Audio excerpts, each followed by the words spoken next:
Fala, meus queridos, beleza? Galera, estou aqui hoje para resolver essas questões, as questões de biologia da prova de Ciências da Natureza do Enem 2023. Vamos resolver aqui juntos, vamos comentar essas questões. É um gabarito extraoficial, né? O gabarito oficial, o Enem vai lançar, o MEC vai lançar dia 24. Então, nós vamos comentar aqui agora o gabarito extraoficial. Vamos resolver juntos, beleza? Primeira questão. Uma questão 134 do Caderno Azul diz assim, essa pergunta é legal. O ensaio de micronúcleos é um teste de avaliação de genotoxicidade que associa a presença de micronúcleos, ou seja, o que são esses micronúcleos? Pequenos núcleos que aparecem próximo aos núcleos das células, com lesões genéticas. Aqui está interessante, os micronúcleos são fragmento de DNA encapsulados provenientes, aqui que está o segredo, galera, provenientes do fuso mitótico durante a divisão celular. Então, aqui está o segredo. Ele está falando de onde esses micronúcleos. São fragmentos de DNA encapsulados provenientes do fuso mitótico durante a divisão celular. O DNA é uma molécula, certo? E quando ele está condensado, ele é o cromossomo. Então, o DNA e o cromossomo é o material genético da célula, beleza?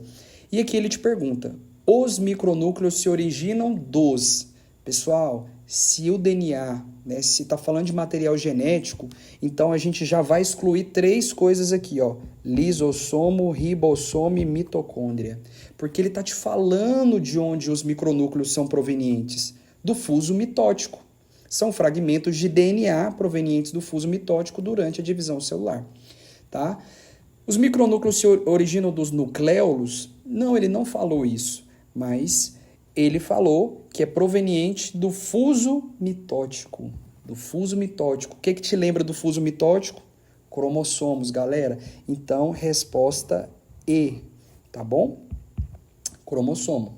Facinho, beleza. Essa eu considerei uma questão fácil. Me diz aí. Vamos para a próxima. Questão 125. Vou aumentar aqui um pouquinho. Questão 125, aquela questãozinha da síndrome de Down, né? Às vezes você olha assim, você pode assustar, fala, nossa, muito complicado, mas calma lá que eu já vou te ensinar aqui, você vai ver que é tranquilo. Então, uma questão de genética, vamos lá. A síndrome de Down é uma alteração genética associada à trissomia do cromossomo 21. Então, o cromossomo 21, ele tem... A pessoa que tem síndrome de Down, ele tem 3 cromossomos, tá? Uma trissomia do cromossomo 21. Então, ela apresenta 3 cromossomos 21. Ou seja, o indivíduo possui 3 cromossomos 21 e não um par. Uma pessoa, né, que não tem síndrome de Down, normalmente ela apresenta só o par do cromossomo 21. Um que vem do pai, um que vem da mãe.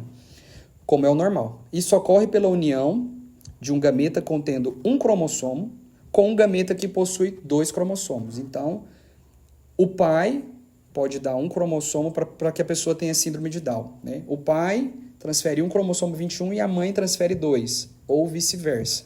Isso vai ser a trissomia. Embora normalmente as mulheres com síndrome de Down sejam estéreis, em 2028, no interior de São Paulo, uma delas deu à luz a uma menina sem síndrome de Down.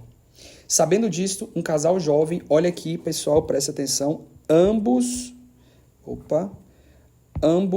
com essa síndrome. Ambos apresentam trissomia do cromossomo 21. Ambos apresentam a síndrome de Down, ok? Então, um casal jovem com a trissomia do cromossomo 21 procura um médico especialista para aconselhamento genético porque querem ter um bebê. E aí ele te pergunta, o médico informa ao casal que com relação do cromossomo 21, os zigotos formados, o que é o zigoto, né? É a união do gameta masculino com gameta feminino. Então, o bebezinho, né? Os zigotos formados serão. Então, vamos desenhar aqui para ficar claro. Vamos desenhar 2 gametas. Ok? Então, aqui a gente tem...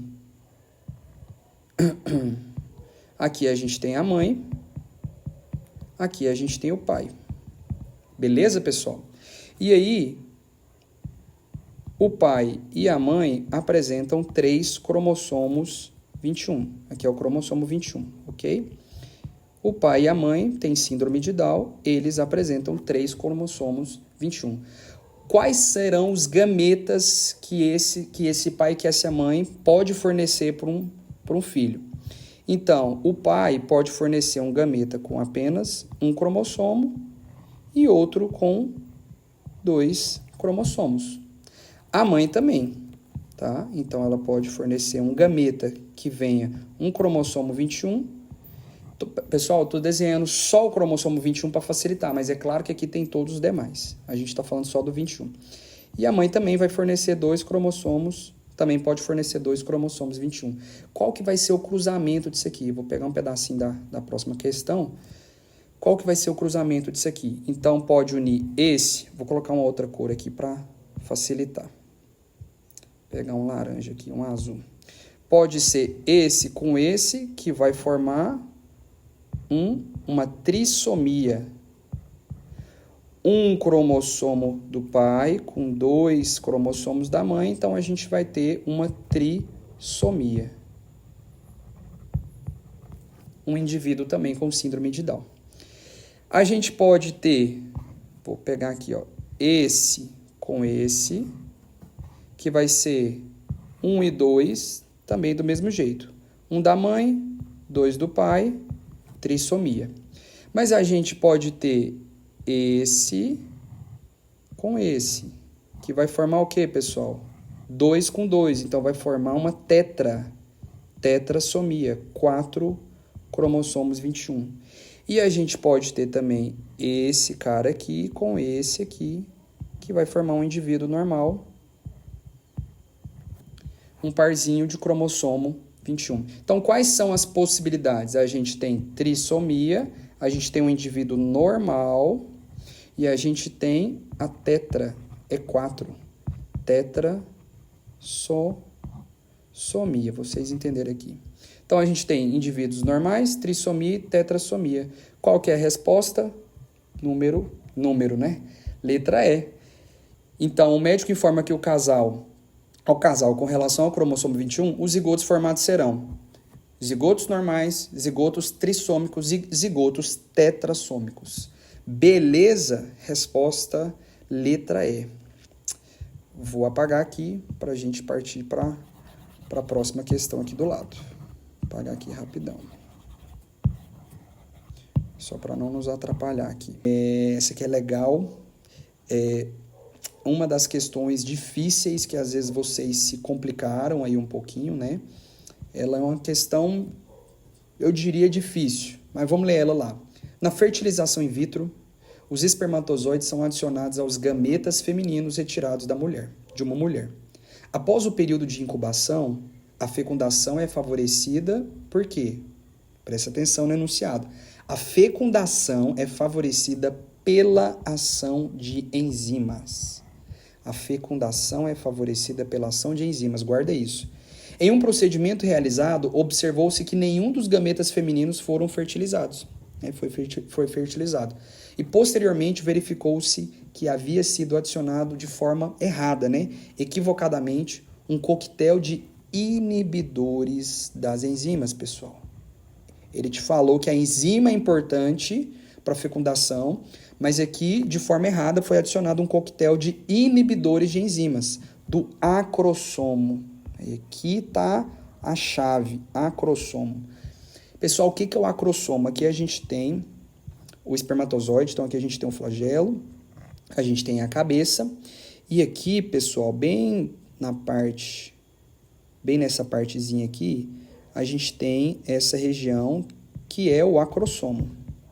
O acrossomo é uma organela, um conjunto de enzimas. Aqui tem várias enzimas que são extremamente necessárias para degradar, exatamente ali degradar a corona radiada, está até aqui na questão, degradar a corona radiada e a zona pelúcida, a corona radiata e a zona pelúcida do óvulo da mulher. Então, é um conjunto de enzimas para poder abrir o caminho para a passagem, tá bom? Porque aqui tem um núcleo, certo? Aqui tem um núcleo do espermatozoide. E o que passa, na verdade, é o núcleo. É o material genético. As organelas do espermatozoide fica, tá? Tanto é que quando nós somos formados, né, lá na embriogênese, quando nós somos formados, as organelas provêm da mãe, que é as organelas que estão lá no óvulo da mulher. O material genético do homem é a única coisa que vai, beleza? Porventura pode ir alguma organela, mas ela vai ser degradada. Então vamos lá, o que ele te pergunta. O coquetel de inibidores, aqueles que inibiram as enzimas. Agora você já lembrou o que é o acrossomo. Para responder essa questão, você tinha que lembrar o que era o acrossomo. O coquetel de inibidores impediu o quê? A formação do pronúcleo masculino? Não, pessoal. Não mesmo. Tá bom? Não tem nada a ver com isso. O início da divisão mitótica do zigoto para ser zigoto, houve a fecundação. Então, o material genético, o DNA do espermatozoide já entrou. Ele não está te falando isso. Tá? Então, não houve zigoto ainda. Está falando de fecundação. Então, não é essa. O coquetel de inibidores impediu o término da segunda divisão meiótica do ovócito. Pessoal, aqui também já houve a fecundação. Então, não é essa. O coquetel de inibidores de enzimas, né, impediu a passagem do espermatozoide pela corona radiata e a zona pelúcida. Exatamente. O acrossomo, pessoal, foi feito para isso. É um conjunto de enzimas lisossomais para poder degradar ali a corona radiata e a zona pelúcida para o núcleo do espermatozoide entrar. Fusão, então, é a resposta letra D. Qual que é a outra aí? Fusão das membranas plasmáticas do ovócito e do espermatozoide. Não, pessoal, porque eu acabei de te falar que as organelas do espermatozoide não entram. Então, não vai ter fusão das membranas plasmáticas dessas organelas. Então, resposta letra D. Beleza? Essa daí eu considerei uma questão difícil, né? Difícil ou média, porque aí você teria que ter o conceito de acrossomo. Tá ok? Questão 106 da prova azul. A tecnologia de vacinas, muito legal, eu falei que ia cair sobre vacinas, né? E olha só, um assunto, né, atual, Covid-19, né, SARS-CoV, então caiu uma questãozinha aí de material genético, de vacina sobre a Covid-19, tema facinho, que todo mundo estava estudando. A tecnologia de vacinas de RNA mensageiro. Pessoal, RNA mensageiro. O que é RNA mensageiro? Quando você vê esses nomes, você já tem que dar uma ligada. Nós já vamos falar sobre isso. O RNA mensageiro, a tecnologia de vacinas de RNA mensageiro é investigada há anos. Avanços científicos em genética molecular permitiram desenvolver uma vacina para o controle da pandemia da Covid-19 causada pelo vírus de RNA SARS-CoV-2, que é um vírus que possui o material genético dele, é RNA. A vacina de RNA mensageiro tem sequências de genes do vírus. Entretanto, pode ser muito instável. Esse é um problema, né, das vacinas de RNA mensageiro. O RNA é uma molécula muito estável, pessoal. O RNA mensageiro deve ser recoberto por uma capa de lipídios que evita a sua degradação e favorece a sua ação. Dessa forma, o RNA mensageiro desempenhará sua função específica, atuando no mesmo compartimento celular de sempre. Aí vem a pergunta. A imunização produzida por esse tipo de vacina, que vacina, pessoal? Uma vacina de RNA mensageiro, é alcançada por meio de quê? Pessoal, o RNA mensageiro, o que é o RNA? O RNA é uma receita, então ele foi transcrito, é uma receita para produzir uma proteína ou uma enzima. Então, o RNA mensageiro é uma receita para produzir proteína ou enzima. Ok, pessoal? Então, ele vai ser traduzido em uma proteína ou uma enzima, né? Mas, basicamente, proteína. Então, é uma receitinha que, quando entrar dentro da célula, a célula vai ler esse RNA mensageiro e os ribossomos vão sintetizar, vão produzir a proteína. Então, como que se dá a imunização por esse tipo de vacina? Então, se o RNA mensageiro, quando entrar dentro da célula, vai produzir uma proteína, que proteína é essa, pessoal? É uma proteína viral, uma proteína do vírus. É um RNA, é um material genético do vírus, é uma sequência do vírus para produzir uma proteína do vírus. Por exemplo, a proteína spike, que é uma proteína bem importante do vírus, né? Do SARS-CoV-2. Então, quando esse RNA mensageiro for transcrito numa proteína do vírus, a resposta imunológica vai ser contra essa proteína do vírus. Então, vamos lá. A imunização produzida por esse tipo de vacina é como? É através da estimulação de leucócitos induzida pela capa lipídica contendo RNA. Pessoal, o objetivo é gerar uma resposta contra os lipídios? Contra a capa lipídica? Não. A capa lipídica é só para proteger o RNA, para ele chegar lá dentro da célula. Então, não é isso. Né? A imunização vai ser através da atuação do RNA mensageiro como sequestrador do vírus para o meio extracelular. Pessoal, nada a ver. O vírus ele é intracelular obrigatório. Então, o RNA mensageiro não vai atuar como sequestrador do vírus. Nada a ver. Fumou maconha aqui. Letra C. A tradução do RNA mensageiro em proteína viral. Opa! Desencadeando uma resposta antigênica. É isso aqui, pessoal. Letra C. O que é uma resposta antigênica? O que é um antígeno? O antígeno é a proteína do vírus. É aquilo que desencadeia uma resposta imunológica. Então, é isso mesmo.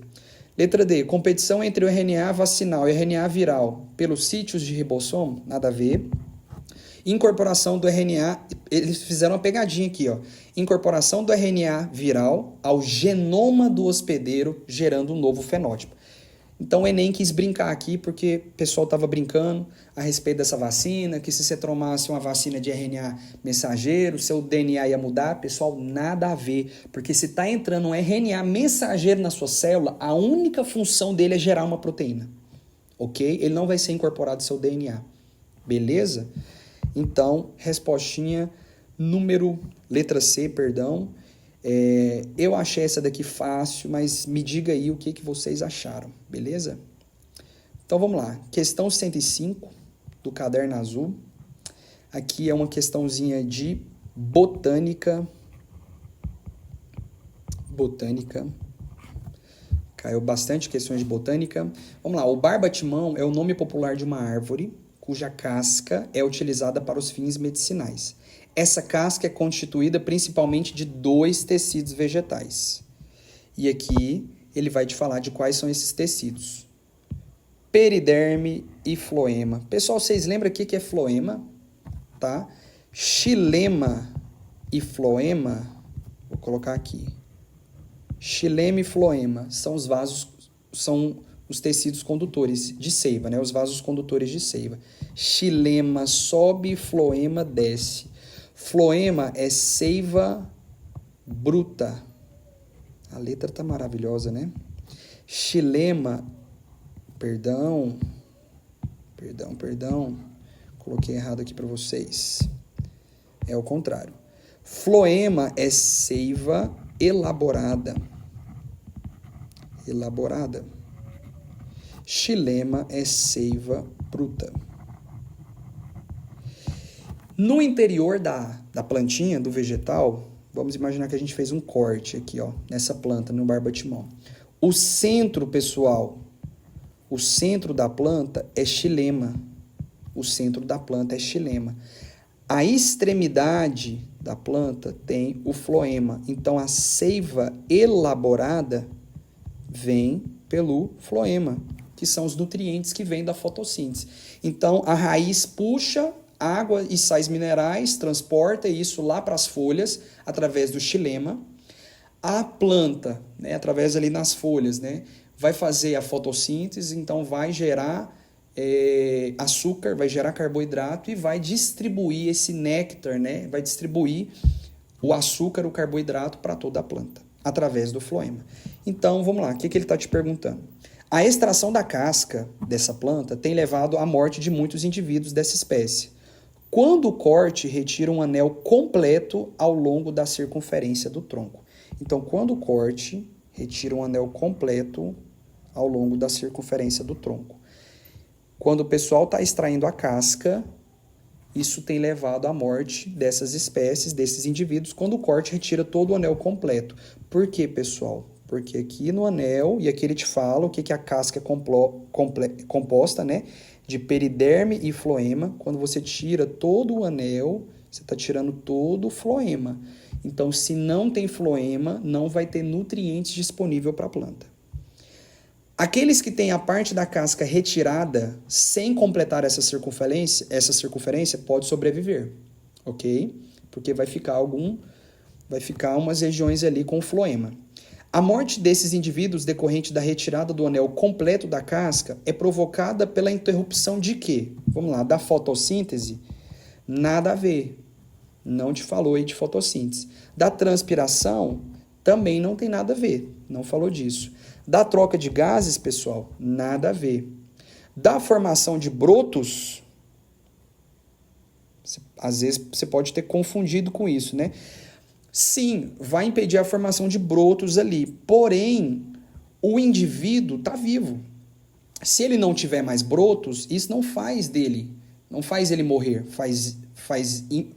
impede com que ele crie novos indivíduos ali pelas gemas axiais, né, laterais. Mas não tem nada a ver com isso. Por que vai fazer essa planta, esse indivíduo morrer? Porque não vai ter mais nutrição nas raízes, vai impedir, vai fazer a interrupção da nutrição das raízes. Ah, Tiago, mas as raízes não estão no solo? Sim, mas ali ela tá absorvendo sais minerais e água. Os nutrientes vêm para ela através do floema, beleza? Então, letra E. Vamos lá, questãozinha 103 do caderno azul. Durante a evolução das plantas, mais uma questão de botânica. Botânica dominando o Enem, topíssimo. Durante a evolução das plantas, ocorreu uma transição do ambiente aquático para o ambiente terrestre. Opa! Graças ao surgimento de algumas estruturas que as tornaram independentes da água. Esse fato permitiu a maior dispersão desse grupo de seres vivos, sendo possível observá-los em diferentes ambientes na atualidade. Qual a estrutura, pessoal, qual a estrutura que possibilitou a independência da água para a fecundação, galera? Para a fecundação dos seres vivos citados. Então, qual a estrutura que possibilitou a independência da água para a fecundação? Independência da água para a fecundação. Fruto, pessoal, não, a gente está falando de fecundação. O fruto já fecundou. Então, já houve a fecundação. Então, não é fruto e também não é semente, porque a semente também já fecundou. Esporo, não, pessoal, não tem nada a ver também. Aí, às vezes, você pode falar, não, vaso condutor, né? Porque o vaso condutor, o xilema, sim, possibilitou, né, que as plantas absorvessem água através das raízes, mas esse pessoal está falando de independência de água para fecundação. Tubo polínico. Porque o que é o tubo polínico, né? Aqui meu desenho é maravilhoso. Então, o pólen vai vir aqui, ó. Pólen. Pessoal, aqui está o tubo polínico. Essa estrutura aqui, ó. Tubo polínico. Você não precisa de água a mais para levar o gameta masculino até o gameta feminino entre as espécies, para fecundação.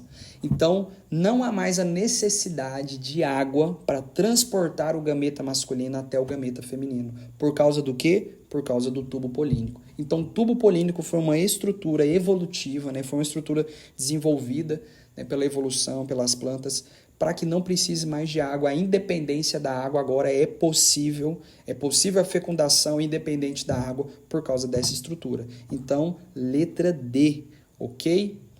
Essa é tranquila, fácil. Vamos para a próxima aí, pessoal. E aí, como é que tá? Tá tudo bem por aí? Vamos lá. Vamos para a próxima, então. Questão 101. Essa daqui, pessoal, eu achei difícil, porque normalmente não se fala muito, você não vê muito sobre isso no Enem, não se fala muito. Às vezes você pode ter se confundido. Mas vamos lá, vamos responder aqui.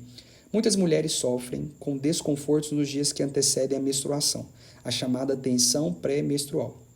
Entre outros sintomas, podem ocorrer a alteração de humor.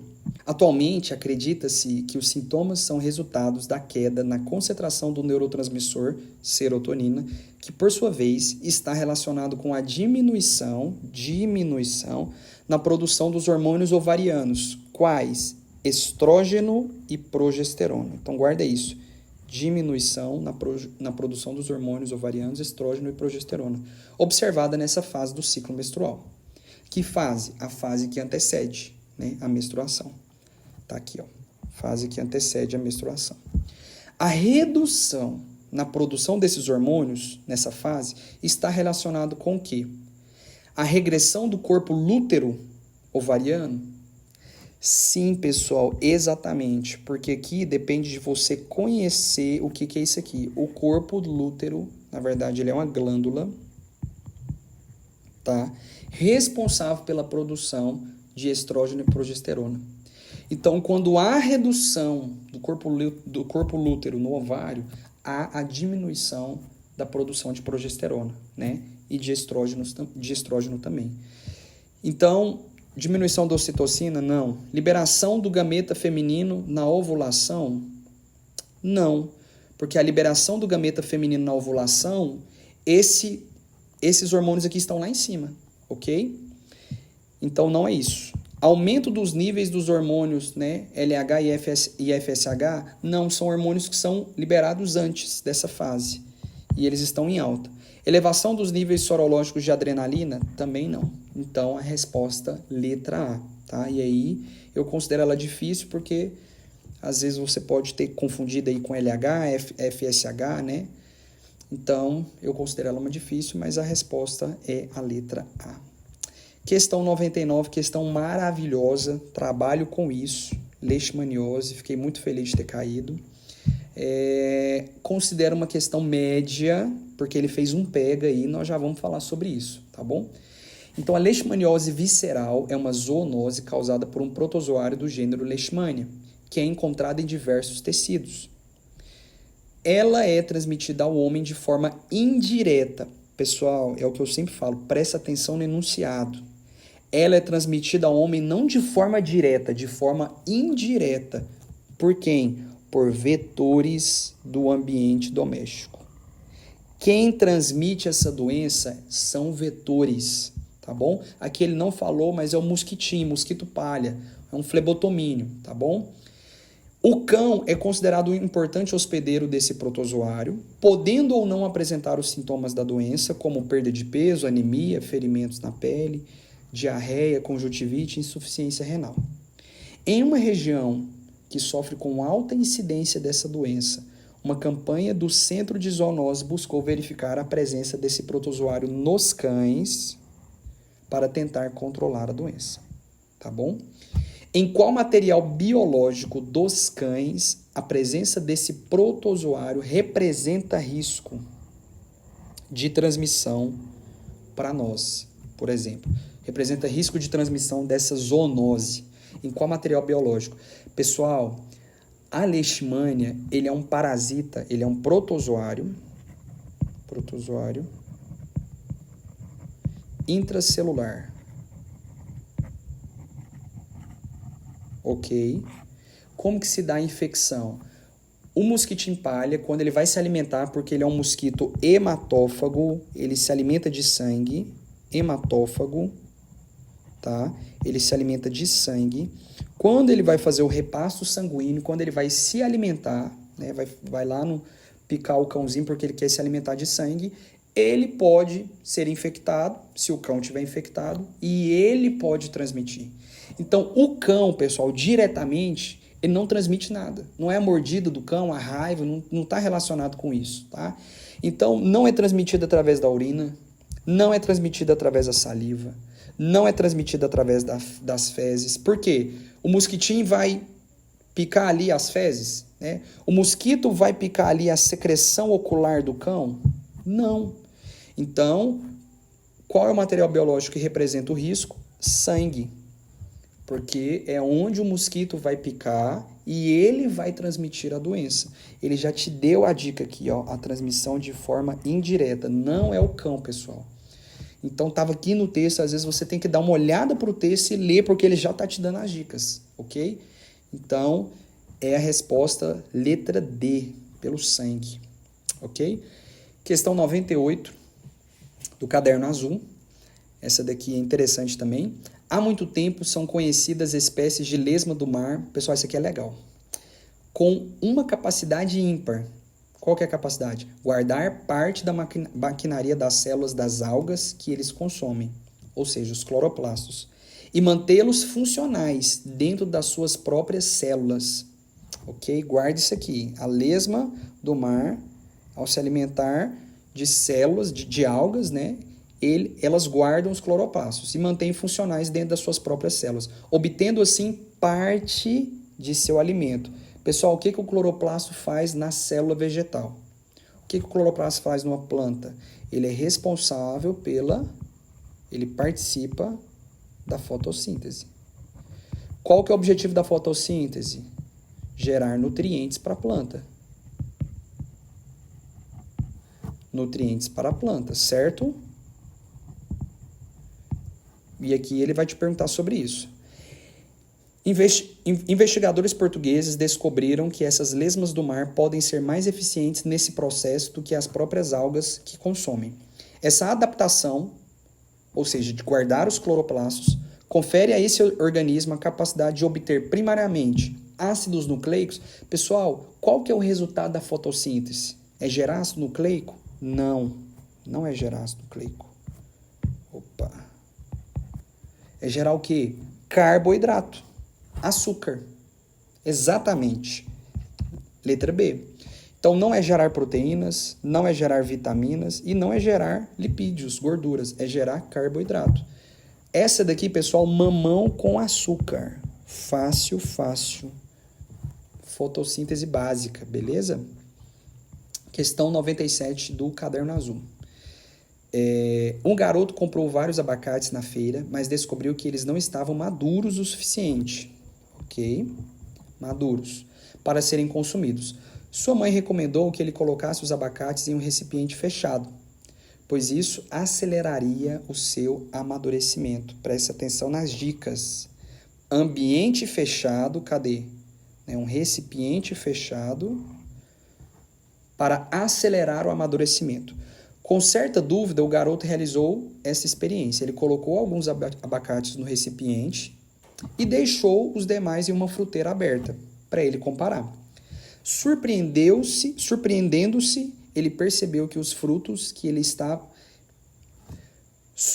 Surpreendendo-se, ele percebeu que os frutos que estavam no recipiente fechado amadureceram mais rapidamente. Por que isso acontece? É isso que ele vai te perguntar. A aceleração desse processo é causada por... Por que isso acontece, pessoal? Pelo acúmulo de gás etileno? Exatamente. Porque o gás etileno, na verdade, ele é um hormônio da planta para o amadurecimento e o envelhecimento. É um hormônio vegetal, né, presente em várias plantas, em vários frutos, né, para exatamente o amadurecimento. Então, é um hormônio que a planta libera como gás.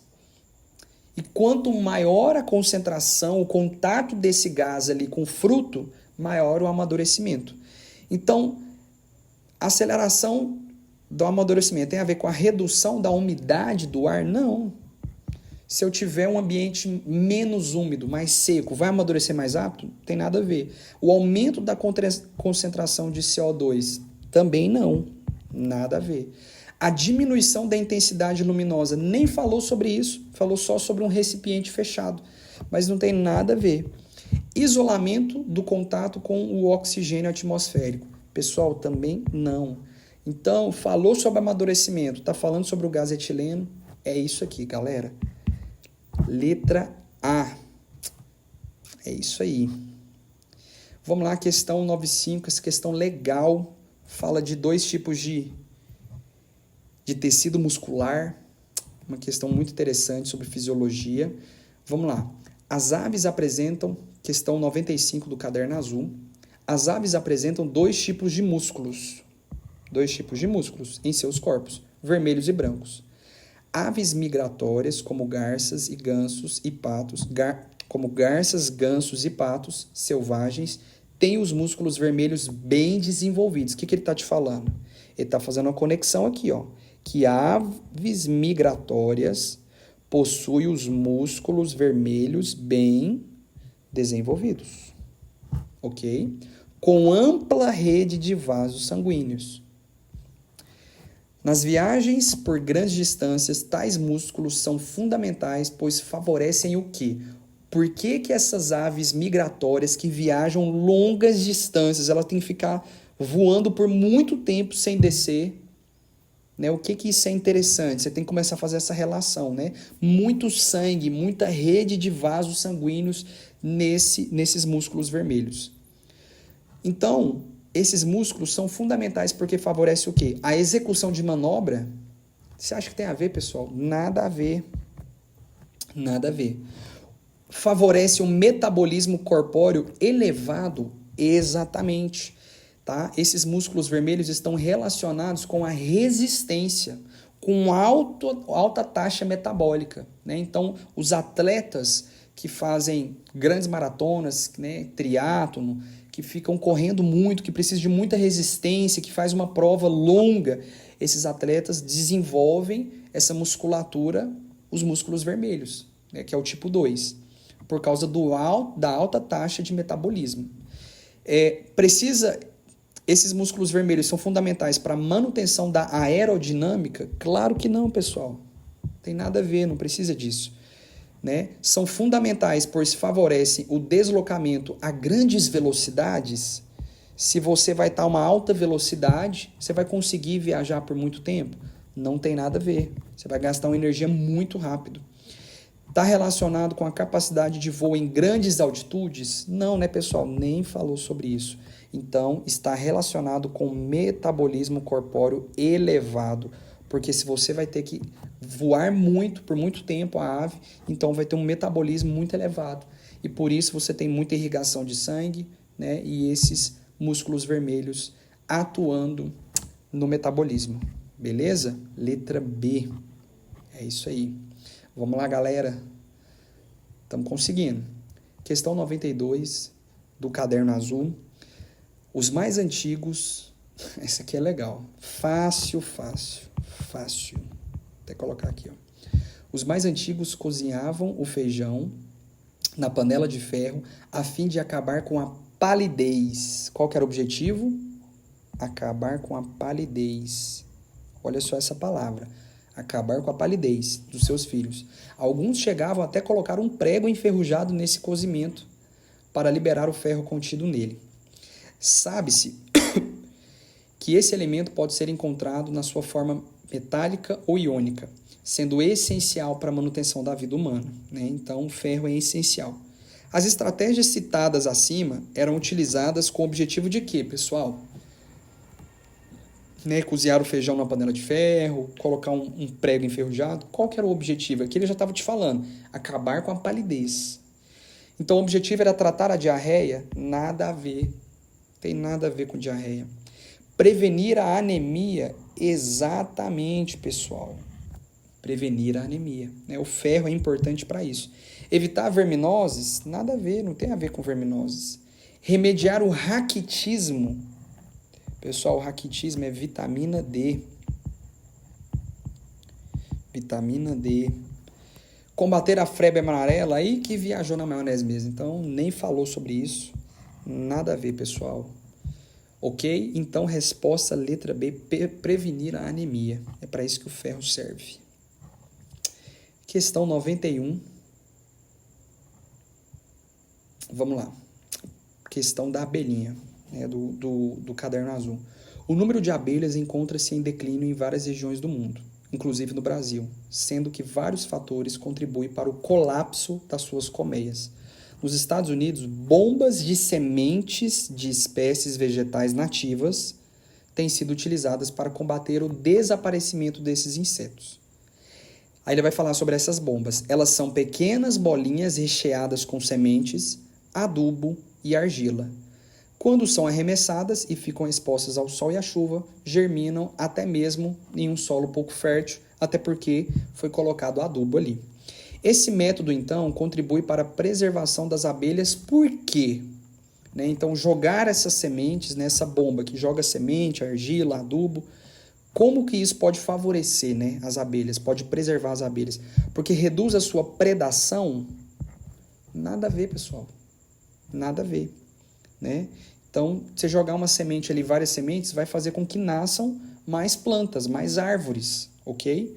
Reduz o uso de pesticidas? Também não tem nada a ver. Reduz a competição por abrigo? Pessoal, se não tem abelhas, né, vai reduzir a competição por abrigo, a abelha pode se abrigar em vários lugares. Não é isso também. Aumenta a oferta de alimento? Exatamente, é isso aqui, pessoal. Porque com mais sementes sendo lançadas, mais plantas vão nascer, árvores, né, flores. Então, mais condição de alimento para as abelhas. Maior oferta de nutrientes, maior oferta de alimentos, exatamente. Aumenta os locais de reprodução? Não, porque a reprodução é feita lá na colmeia, né? Uma vez lá com a rainha, então não tem nada a ver. Então, aumenta a oferta de alimentos, beleza? Eu achei uma questão fácil, me diz aí você. Vamos lá. Questão 127, falta quantas? 1, 2, 3. Falta só 3. Vamos lá. Questão 127. Uma questão pesada, pesadinha. Você olhou assim, é uma das questões que eu acho assim, a mais forte, né? Quando você olha, às vezes você assusta. Mas vamos lá que nós vamos resolver ela. A produção de ATP depende do gradiente de prótons gerado pela cadeia respiratória. Nessas reações, os elétrons provenientes da oxidação do NADH em NAD+, percorrem a cadeia até chegarem ao citocromo C, a citocromo C oxidase, que é uma enzima, reduzindo o ferro 3 em ferro 2. O oxigênio atua como aceptor final desses elétrons, formando água. Então, ele é o aceptor final, e aí forma água. O cianeto é uma espécie química altamente tóxica que tem grande afinidade pelo ferro, ferro 3. Quando células são expostas ao cianeto, ele se liga ao sítio do ferro 3, da citocromo C oxidase, da enzima, impedindo a sua conversão em ferro 2 e bloqueando a cadeia respiratória. Então, quando ele se liga ao sítio do ferro 3, né, exatamente ali na enzima, no da citocromo C oxidase, impedindo a conversão em ferro 2. E aí ele vem e te pergunta, esse bloqueio aumenta a concentração celular de quê? Então, do que ele está falando? Ele está falando dessa região aqui, pessoal. Citocromo C oxidase, ferro 2 e ferro 3. Ele está falando disso aqui. Tá tudo vermelho, né? Deixa eu colocar uma outra cor aqui, ó. Ele está falando aqui. Então, se ele impedir, né, essa enzima aqui, a citocromo C, ela não vai conseguir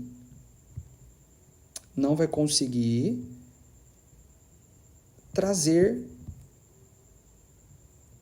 na verdade, os elétrons. Opa. Então, pessoal, deixa eu apagar aqui que eu fiz uma bagunça lascada. Então, pessoal, se essa região aqui for impedida, aqui está chegando NAD+, NADH. NADH está chegando aqui, ok? Então, ele impede a geração do ferro 3, ferro 3+, porque aqui foi incorporado mais um hidrogênio, certo? No ferro. E com isso, depois, o resultado final é liberar água, H2O, ok? Só que, pessoal, se o NADH não vai conseguir se ligar mais, ele não vai transportar mais elétrons, ele não vai doar mais, né? Ele não vai doar mais o próton, ele não vai doar mais. O que vai acontecer? Vai aumentar a concentração de ATP? Não. Vai aumentar a concentração de água? Não, porque a água precisa passar por esse processo, ok? Da enzima citocromo C oxidase. Então, tem que estar funcionando para formar água. Então, vai aumentar a concentração de quê? Do NADH, porque o NADH vai ficar chegando aqui, só que ele não vai conseguir transportar, ele não vai conseguir se ligar. Então, respostinha letra C, ok? Ela é difícil, não sou entendedor de química, né? Achei difícil também, não sei te falar se é fácil, difícil, eu considero ela difícil, me diz aí. Mas, lendo um pouco do texto, né, você consegue ter uma noção. Às vezes você pode ter pensado, vai aumentar a concentração celular do citocromo C oxidase, mas é uma enzima. Não vai ficar aumentando a concentração da enzima, a enzima já está lá. Ela vai ser impedida de trabalhar, ok? Ela vai ser impedida.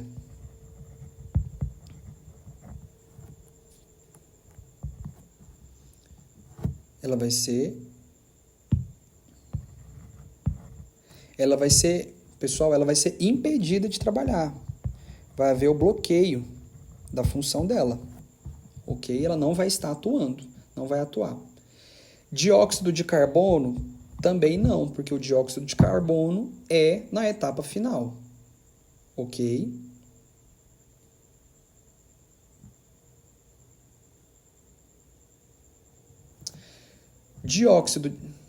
Dióxido de carbono, pessoal, dióxido de carbono também não, ok? Não. Então, NADH. Estou confundindo com NADPH. NADH, porque NADPH é uma enzima também. NADH. Vamos lá para a próxima. Questão 129 do caderno azul. O Aldrin é um inseticida agrícola organoclorado sintético de baixa polaridade. Pessoal, questãozinha difícil também, não é uma questão simples, é uma questão que envolve química. Baixa polaridade. O que é um organismo que tem baixa polaridade? Ele está mais próximo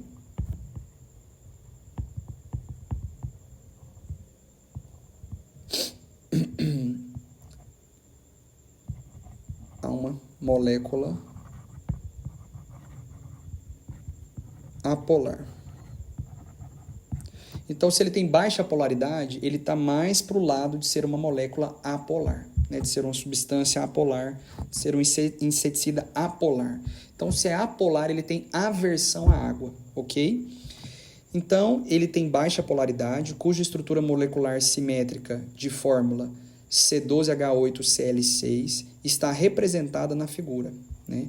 Introduzido na agrícola a partir da década de 1950, esse composto apresenta alta persistência no meio ambiente e acumulação, pessoal, acumulação nos organismos, sendo danoso para a saúde. Então, está falando que ele é acumulado nos organismos e é danoso para a saúde. Um pesquisador coletou fluidos biológicos de indivíduos de uma população contaminada por esse inseticida agrícola. Ele analisou amostras de saliva, sangue, lágrima, urina e leite quanto à presença dessa substância. Em qual dos fluidos o pesquisador provavelmente encontrou a maior concentração dessa substância? Pessoal, se é uma substância apolar, mais apolar, que não tem tanta afinidade com água, então não pode ficar na saliva, ok? Também não pode ser no sangue. Também não pode ser na lágrima. A urina também é um local com muita água. E o leite? No leite, por causa do alto teor de gorduras. O que é gordura, pessoal? Lipídio, tá? Então, gordura é apolar. Então, aqui, pessoal, não é fácil. Era uma questãozinha de química envolvendo biologia. Mas a resposta é a letra E, tá? Então, vai ser mais acumulado no leite, é danoso, porque vai passar para os filhos, por causa do alto teor de gorduras, ok? Então, é isso. Vamos lá, é a nossa última questão? Última questão de hoje, vamos lá, sangue no olho, vai dar certo. Questão 116 do caderno azul. O ciclo do nitrogênio é composto por várias etapas, conforme a figura, sendo cada uma desempenhada por um grupo específico de micro-organismos. Então, uma questãozinha de ciclo do nitrogênio. Vamos lá, aqui a gente tem o gás nitrogênio, a amônia, o nitrito, o nitrato, né, e os detritos. E aqui está te mostrando o ciclo do nitrogênio. Se o grupo dos micro-organismos decompositores, galera, fosse exterminado, qual etapa desse ciclo do nitrogênio não ocorreria? Se a gente tirar os decompositores. Pessoal, decomposição. Dá uma olhada aqui para o gráfico. O que está escrito aí, ó? Detrito. O que é detrito? É material, é resto, ok? É resto de massa. Então, aonde tem detrito, vai ter decompositores, vai ter os micro-organismos que estão fazendo decomposição. Então, só por ler decompositores e detritos é o grupo 2, pessoal. Então, resposta letra B, ok? Se você excluir, se você tirar os decompositores, vai tirar essa etapa aqui do ciclo do nitrogênio, etapa 2, dos detritos. Beleza? Essa daí eu achei uma questão média, fácil, média, porque você tem que ter uma noçãozinha. E essa foi a correção das questões de biologia. Pessoal, teve uma questão que deu um erro na hora de eu colocar o vídeo, e eu vou gravar aqui rapidamente para vocês. É a questão 131 do caderno amarelo, tá? Que fala sobre a biorremediação. Então eu vou colocar aqui do lado a figura e a gente vai fazer aqui rapidamente. Então o texto fala: a biorremediação designa tratamentos que usam organismos para reduzir a quantidade de substâncias tóxicas no ambiente ou degradá-las em substâncias não tóxicas ou de menor toxicidade. Pessoal, quando fala sobre compostos tóxicos no ambiente, o que te lembra? Magnificação trófica. Eu já falei sobre isso, inclusive, tá? Porque os compostos tóxicos, né, principalmente os metais, chumbo, por exemplo, eles não são metabolizados pelos organismos. Então, o organismo que se alimenta, né, que absorve um composto tóxico, um metal, fica dentro do organismo. Então, vamos lá. Uma planta aquática, o aguapé, tem sido utilizada para biorremediação de ambientes contaminados por metais tóxicos. Sabe-se que esses poluentes serão captados para dentro do corpo vegetal. Já está te dando a dica, tá bom? Mas aqui é importante. Aqui foi um pega. Para você responder essa questão, você tinha que ter o conhecimento sobre magnificação trófica, beleza? Dentro do corpo do vegetal, esses contaminantes, ou seja, os metais tóxicos, serão digeridos por enzimas? Não, pessoal, porque os metais tóxicos não são digeridos por enzimas. Serão acumulados nos tecidos? Resposta verdadeira. Então essas espécies, né, o aguapé, são utilizados na biorremediação. Então você coloca eles ali no ambiente aquático, eles vão absorver os metais tóxicos, vão depositar dentro dos seus tecidos, e aí as autoridades, né, responsáveis vão remover essas plantas daquele ambiente aquático.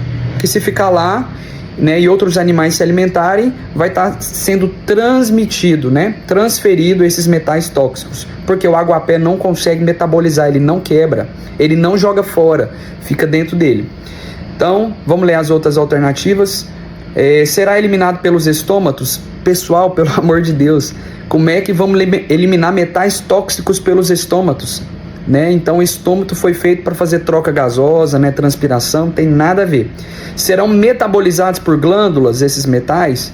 Pessoal, as plantas, né? Algumas plantas até possuem glândulas, só que glândulas secreta hormônio ou secreta compostos que vão agir, não é a própria glândula que vai metabolizar, tá? Então, resposta errada. Serão utilizados como fonte energética? Jamais, pessoal. Né? É altamente tóxico e o texto já te deixou isso. É um componente tóxico. Então, gabarito letra C, serão acumulados nos tecidos. Beleza? O que eu achei desse Enem? Eu achei que ele nos surpreendeu. Esse é o papel do Enem. E mostra que o aluno tem que estar preparado. Né? Porque às vezes você estava esperando muitas questões de ecologia. Eu senti falta aqui de questões de zoologia. Né? Então, não tivemos questões de zoologia. Né? Mas o Enem é isso. Então, ele inovou, então trouxe muitas questões de fisiologia humana, de citologia, né, material genético. Essa questão do ciclo do nitrogênio era uma questão que a gente já imaginava que poderia cair, mas a grande novidade é porque ele trouxe ali uma coisa interessante, né? Ele falou sobre o espermatozoide do homem, ele falou sobre, né, a menstruação, sobre o óvulo da mulher, né, sobre a fecundação. Então achei interessante essa questão de trazer, né, a fisiologia do homem e da mulher na fecundação, na fertilização, o papel do espermatozoide, né, o papel do óvulo. Muito interessante isso. Abordou sobre muita citologia, abordou sobre problemas genéticos, né, síndrome de Down. Então a genética é um tema recorrente do Enem. O que aconteceu é que falou menos de ecologia, né, não falou de zoologia e deu uma ênfase em outras coisas, botânica, muitas questões de botânica, né, de fisiologia de botânica, de tecidos de botânica. Então, a sensação que eu tive é que, no geral, foi uma prova média, de dificuldade média, né? Não foi fácil, não foi muito difícil, foi média, foi muito bem elaborada e é para mostrar para a gente, são questões atuais, né? Tratou de Covid, e é para mostrar para o aluno que a biologia é ampla. Realmente são muitos temas, a biologia é muito conteudista, realmente tem muitos conteúdos, né? Muitas áreas, e você precisa estar preparado, né? Mas no geral eu achei legal, né, isso daí que aconteceu. Então foi o nosso resultado extraoficial e eu espero que você tenha gostado. Beleza, pessoal? Qualquer dúvida eu permaneço à disposição e é isso aí. Valeu!